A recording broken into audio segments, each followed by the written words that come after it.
দাদা, প্রাইভেটের 3 মাসের টাকা বাকি আছে, কালকের মধ্যে টাকা না দিলে আমাকে আর পড়াবে না বলেছে।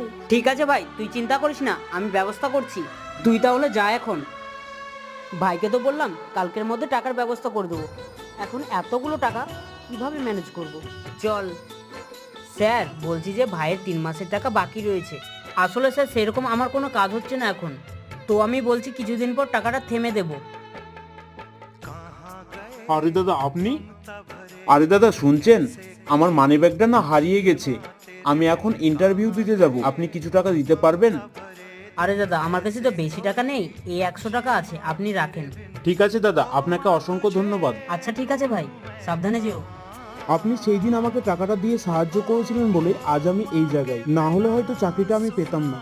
আপনার যখন সময় হবে, আপনার যখন টাকা হবে তখন আমাকে দেবেন। ঠিক আছে স্যার, আপনাকে অসংখ্য ধন্যবাদ। ঠিক আছে, আপনি যান।